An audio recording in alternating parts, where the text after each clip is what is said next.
Hey everybody, how's it going? This is going to be my first YouTube live. We're going to see how this goes. In case you don't know me, my name is Mary Larson. You can find all the products that I mentioned on my website, minutewithmary.com. I'm really excited to do this tutorial. This is my first YouTube live, so please comment below. Let me know where you're tuning in from, and I will be sure to come back and say a little hello. And if you aren't following me yet on Facebook, please search the hashtag #MinuteWithMary. Join my VIP group. I've got lots of fun things going on there. So I'm going to create a metallic halo eye using a custom quad palette that I've made for my website. These are the colors Optimistic, manipulative, fervent, and gullible. Just taking a big blending brush, and I'm using this as a transition shade. I already have primer on the rest of my face, so if you're like, girl, what's wrong with your face? I haven't done it yet. Haven't done my face yet. Maybe this will help if I turn this off. Maybe. We'll see. We'll see. I'm trying to catch as much sunlight. There we go. As much sunlight as I possibly can for you guys. Doing this in my upstairs room. We're about to have a little dinner party at the Larson household. So what we're doing with the transition shade is you're going to be using it in and around the crease just with a big fluffy brush, keeping underneath your eyebrow and nice and light, and just really diffusing that color, diffusing out that gorgeous rusty copper color. And that's the manipulative color. And I'm just going back and forth, really swirling it in windshield wiper technique. But that wonderful color, it's got a bit of a sheen to it when it's just applied as a transition shade. So when you do a transition shade, you want to make sure that it's light so that everything else easily blends into it. That's the goal, is if you put down a color on the majority of your eye and lid, everything else is going to blend into it beautifully, and you're going to look like you know what you're doing. At least I think I do. I think I sometimes look like I know what I'm doing. All right, so there we go. Awesome. Next, I'm going to take an angled shadow brush. You see how it has a little angle there? And I'm going to pick up some of this gorgeous burgundy color Fervent, tap it off, and I'm going to place it in the outer corner of my eyes. So when you do a halo eye, the idea is that it's dark on the corners and light in the center. So now I'm just going to take it and bring it into that inner corner right there, that gorgeous maroon. And then I'm going to take it on this side as well, just dabbing it. So very different placement than what I did for my transition shade. You see how I'm more like patting it and dabbing it versus swiping it all over the place. And even though this is a dark color, I am going to be blending it a little bit with that blending brush. So know that I'm going to come back and add some more depth with that color. You always kind of want to practice doing a little bit of color at first, blend, and then if you still want it darker, go back and darken it up. So it looks a little crazy, and it's supposed to right now, I promise. I always feel bad when people are like, oh my God, my makeup looks a little crazy, and I'm like, blend and work with it. So see, what I'm just going to do is I'm going to connect those two tops. I'm going to just blend out that line a little bit, back with that blending brush, connect those two. Same right here. And blend. So the whole thing, when it looks a little crazy, just take your blending brush. I'm promising you. It's going to be a world of difference. World of difference. Now I am going to go back in, darken up what I blended out a little too much. And I am going to connect these two right in that crease. Same thing here. And connect. Now you really need to make sure, depending upon your lid, that you keep that center nice and bright. Okay, don't put anything on it yet. So I'm just blending that out. Doing a little bit of a circular back in that corner to keep that color really strong. And then swiping back and forth to diffuse it in the center.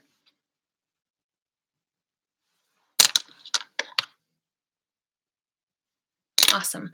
Now I'm going to take my cream shadow brush. It's just a really tightly packed brush. Actually, before I do that, let me darken this up with a little bit of brown, with a little bit of Gullible. A little light brown color, and I'm just dabbing that in those corners once again to darken it up a little bit. just to add another brown, tone to that. And then we're just gonna go back and add a bit more of that burgundy, that fervent color. So the great thing with this halo method is that you can use a variety of colors. The idea is to keep it light in the center. That's it. So if you want to do more neutral tones, if you want to do all browns, you can do it. If you would like to do teals or blues, I mean, honestly, the world is your oyster when it comes to halo eye. And see, you look crazy and then you blend it out. That's the trick, my friends. Look a little crazy, connect those two, and blend it out. And build up your color to the darkness that you'd like. Build rather than coming straight on with the crazy darkness. You can always blend and diffuse when it's a lighter. But when you start coming in with like a straight up black. So when people want to do a halo eye with almost like a black color, I say actually start with grays. I mean, you saw how light this brown is. That is not a dark brown. But because I added it with that burgundy, it really, it ends up, when you layer it, it really ends up working. All right, so I'm going to take, as I said, that cream shadow brush, just a nicely densely packed brush, wiggle it into that pearly color, Optimistic, and now I'm going to actually place it on the center lid. See how that's popping right there? Oh my God, it's so gorgeous. So now you can have just this color itself as your halo eye, but I really want to make that copper color pop out. So I'm laying down Optimistic, this pearl shade, so that the manipulative, which is going to go on top, that also has a nice metallic sheen to it, is really going to look nice and light, but it's going to have this kind of orangey pinkish feel to it. And see how I colored it in too much? I'm going to go back in with the dark to fix that. So even if you make a little boo-boo, if you go a little too crazy, you can still go back in and lighten it up or darken things up. Happy little accidents, as Bob Ross would say. So I'm just going to take that angled brush and go back in, fix what needs to be fixed. Boom, baby.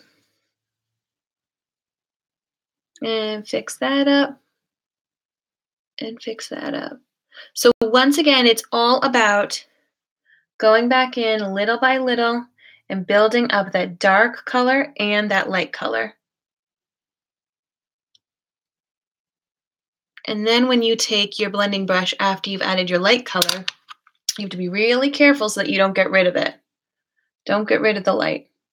So go up into that transition area, and then you can kind of smooth out where the light and dark meet. Smooth it out just a tad. And I'm going to add a smidge more onto the inner corners. What I love about this look is it pulls together so many great colors between all these shades. It's just such a wonderful combination of the oranges and the reds and the browns. I find it to be really flattering on all eye colors just because it does have such a variety in there. So now I'm going to go and do the rest of my face. So you guys get to hold on tight as I grab the rest of my supplies. Here we go. Because I'm not yet done with the under eye look. I'm going to be doing BB cream as a base. It is winter here in Rhode Island.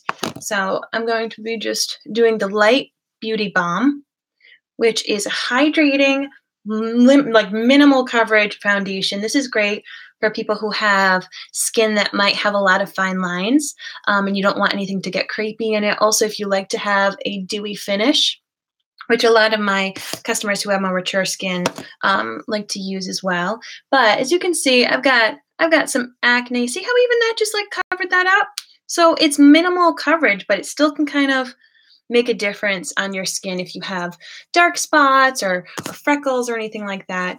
I do have fine lines up there, my expression lines. So I like to make sure that I have my primer on. I always put my primer on before I do my eyes.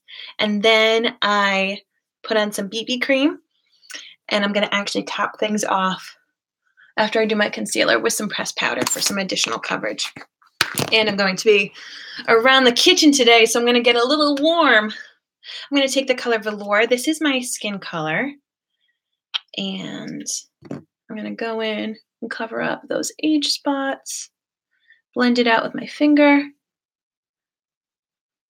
Just kind of blend that out a little bit. I'm not being too concerned because, as I said, I am going to top things off with some pressed powder. This is just sealing in some extra moisture.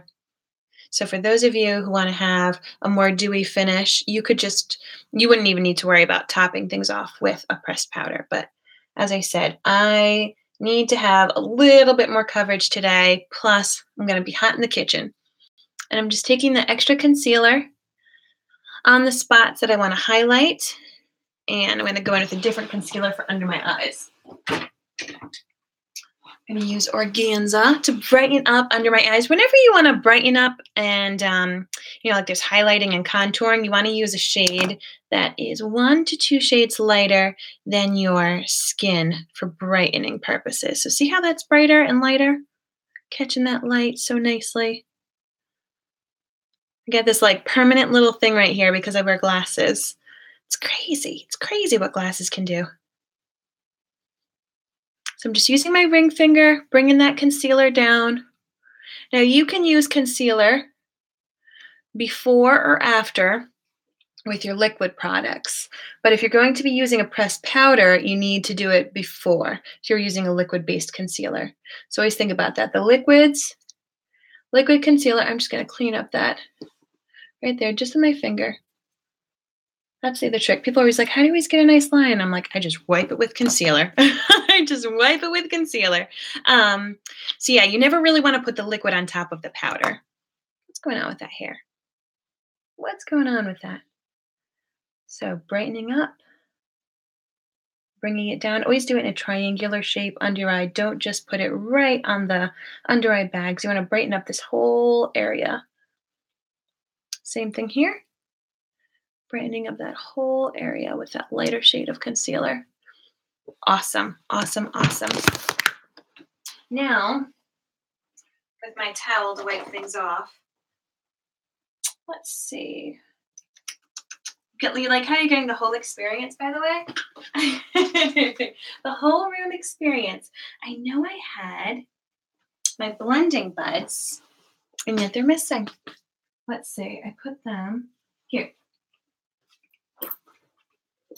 Cleaned up, and then you can't find things. That's the problem. You organize your stuff, and then silly me. So I'm taking actually setting spray. So for any of you who have under eye issues where you have fine lines and the makeup often sinks into those fine lines, you want to take a damp blending bud and blend that out. And if it's still happening, or if you want it to really lock in place, you can actually dampen it with setting spray. Setting spray acts like almost a top coat or like a hairspray. It just locks that in place. And I do it at the end of all my makeup, but I especially do it right now on top of that concealer. And then the other trick that I have is to take that same blending bud in some setting powder, and I just lightly put it on top of that concealer. This is going to diffuse those fine lines, diffuse those bags, really hides the appearance of them, and also sets that concealer. Now, translucent setting powder is really, really light.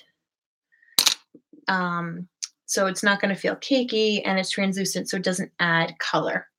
So I've set my under eye bags. I'm going to go in now and set the rest of my face with my powder. Just the color Velour again, the same color as my concealer. And this is going to give me full coverage, or fuller coverage. I still got a few of my freckles peek through, but it's buildable coverage. So if you needed it to be full, you could do that. And I love this brush. I always recommend this brush to people. It's our powder concealer brush. It is kitten soft, so soft. Must have been made out of unicorn hair or something. I'm just adding all that powder, especially in areas that I know that I get a little schwitzy, a little warm when I'm in the kitchen. Bring it down your neck. Fabulous. Fabulous, darling. And I'm actually taking the color Scarlet, which is our lightest shade, and I'm going to highlight a little bit with it. So I'm just gonna go underneath here, setting there. This is just a step that you don't have to do, but because I've already started highlighting. I'm in the mood, man. I'm in the mood. And then I'm gonna contour with this color Chanel, dark pressed powder. So when I contour, I find right where my cheekbone starts to divot in, I thin up a brush and I bring it to about my iris. Now, the reason that you're going to want to contour and highlight and bring blush is because when you add more of a medium to full coverage foundation, you're getting rid of all that natural coloring and shadows, and you're making your face a blank canvas, which is why you're doing it, because you're trying to get rid of all the extra color and discoloration. Hi, Diana. How you doing at Chuck E. Cheese? Oh no! How old are the kids? How old are the kids? I wish I could help you. I'm about to get a few family member kids in here soon. Ages. We're gonna have my kids, they're 2 and 4, and then a 5-year-old, and then an 8-year-old, and a 10-year-old. So I'm gonna be in about the same place as you. However, you're at Chuck E. Cheese, which I feel like is a completely different ball game. So I'm contouring underneath. Contour the neck, and then I'm going to lightly do my nose. And then here. Ooh. And so this, you actually want to make sure you don't do it on where your nose divots. You want to, if you're trying to thin your nose, you want to do it, you like redraw it, you do it somewhere else. So you can actually like reconfigure the shape of your face and blend into your hairline. If you don't have makeup in your hair, you're not blending enough. There we go. Awesome. Let's get some blending on. Blend this with a nice big brush. Make it look more lifelike. More lifelike. You like that? So once again, the point of the foundation is to cancel out redness, unevenness, and you need to contour and add blush and color to bring that all back. People often ask me, they're like, why do you do all this? And I say, because I want to even out my face, but then I look like Edward Cullen. I look like a vampire. So you have to add the color back. And if you contour too much down here, you can just take your pressed powder and kind of erase underneath. It's just like a little erase button. Let's add some blush. Your son is 8. Yay! Happy birthday! Happy birthday to your son. That's awesome. That is awesome. All right, let's see what blush we're going to do. This one looks good. Add a little bronzer. We're going to need some mascara up in here. Get some mascara. We're also going to get a liquid lipstick. Here we go. So I'm going to do bronzer just with that same brush. And I'm just going to add color a bit everywhere.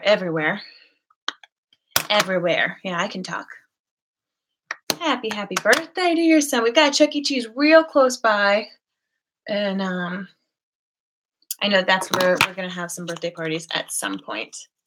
I'm going to take that same brush and dab it there and add in some color. Hey, baby. Doing a video. I've got to get. Okay. Going. Okay. I'll be down in 5, okay? Okay. All right. Adding in this color. So this once again is the color Seductive. And then my brows. I should probably check on those. But I want to smoke out underneath my eyes with that palette. So I'm going to take those same shadows, the Fervent and the Gullible. Same angled shadow brush. Going underneath and connecting. Dab, dab. Go underneath. and connect it.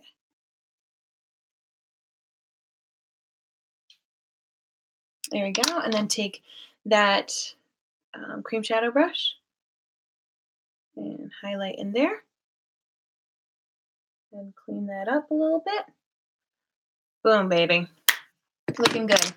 Looking good. So my brows I'll fix up a little later just because my brows, for the most part, are like naturally done. They're very thick. I will clean them up. But I'm going to go in with some Epic mascara.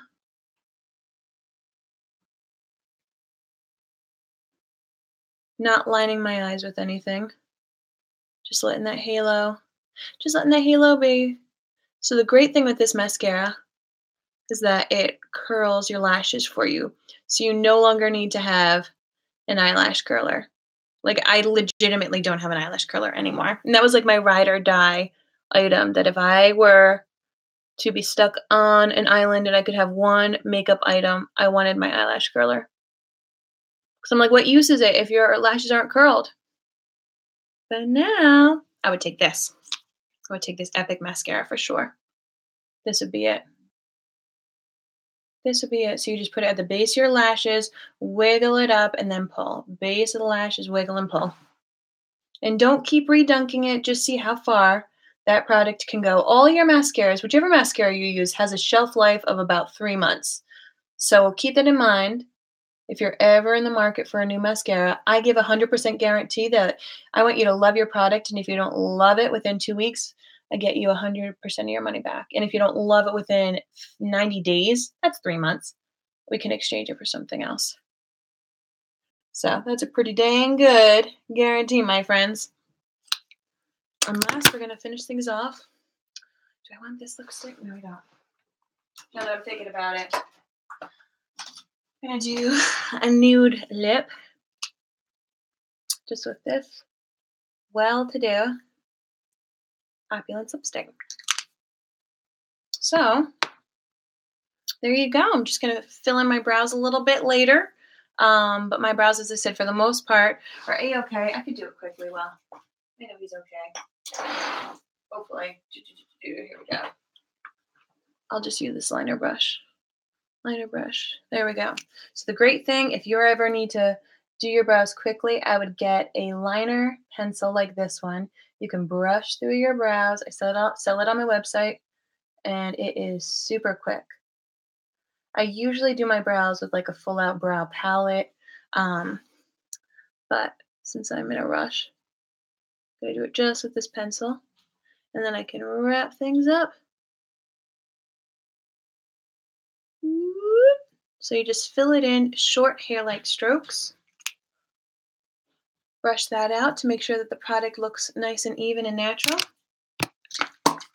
Add a little bit of setting spray. And you, my friends, are done. Thanks so much for tuning in to my first YouTube Live. If you like what you see, please give a thumbs up and subscribe. And as I said, you can find all of this on my website, minutewithmary.com. Come on and join me over on Facebook. Just search the hashtag Minute with Mary. Take care, guys.